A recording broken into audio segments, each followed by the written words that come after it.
Wembley, 96,000, nothing quite like it. You've got to be looking forward to it just as a fan.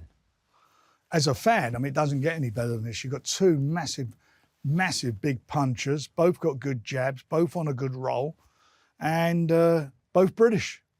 Fabulous crowd.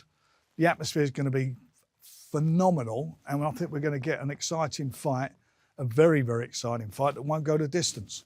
Now, Daniel's been in some biggish fights over the last few years, Frank, and he's been under a bit of pressure in some ways since he turned pro. How do you think he'll be on the night? And will you want to go and see him at 6 or 7 or 8 o'clock just to sort of get a sense of where his head is? Because it's a big occasion. I always go in the dressing room before his fight, and I'll be in there. And it is a big occasion, there's no doubt about that. But he's been in the Lion's Den. He went to Poland, which was it 45, 50,000 Ukrainians were there cheering their hero on. He went into the Lion's Den there. Underdog in that fight. His last 3 fights, he's been underdog in all of them. And his last 2, I think he's become of age. He's looked really good. He's shown what he's all about, gritted his teeth, and that's a grind out wins against undefeated fighters. His last 3 fighters, besides being underdog, were all undefeated fighters. He's fought better quality opposition than AJ has.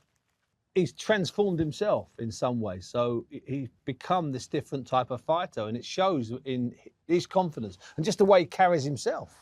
Yeah, he's grown with it. And I think the Usyk fight was the making of him. I really do, because he knows he could have won that fight. Frank, if you had to make a prediction, if you're looking at it, do you have any sort of, sometimes you have a really clear idea on predictions, but are you clear on this one? Do you feel really strongly about an outcome? Well, it's going to be interesting to see in this fight. There's various scenarios you sort of play them out in your head, but for me, it's who is going to impose themselves. And that's what's got to happen. The winner of this fight is the one who imposes himself. And they're both, as I said earlier, both got good jabs, and they get behind those jabs. But when they start letting those bombs go, and I'm not talking about a big knockout punch, but as soon as you start letting when you start letting that right hand go, that's when you expose yourself for the counter. And they feel that power with the counter, how they respond to that.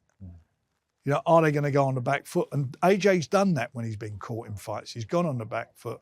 He did that in the return match with Ruiz when he got clipped in the 4th round with that hook. He then went on the back foot.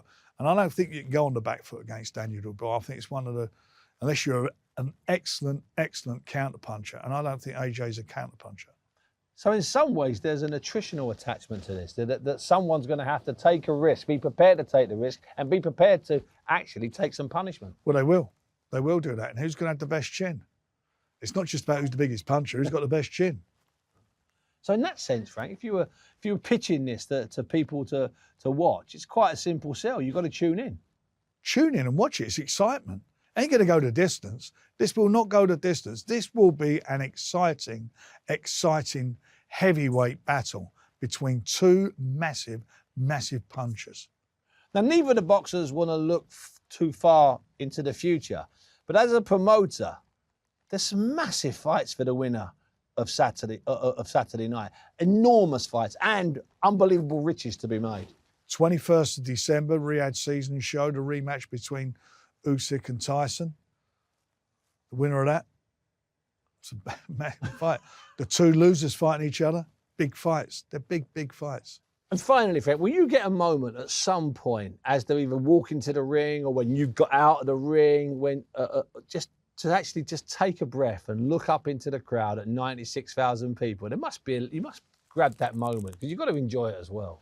Well, of course I did. I did it with Tyson and Dillian Whyte's fight. I mean, it was just an amazing night. It's one of the best nights ever that I've been involved with, and this is going to be up there with it as well. There's no doubt about that. I mean, this is a phenomenal fight, phenomenal card. You know, it's just everything about it. All it is excitement. Excitement.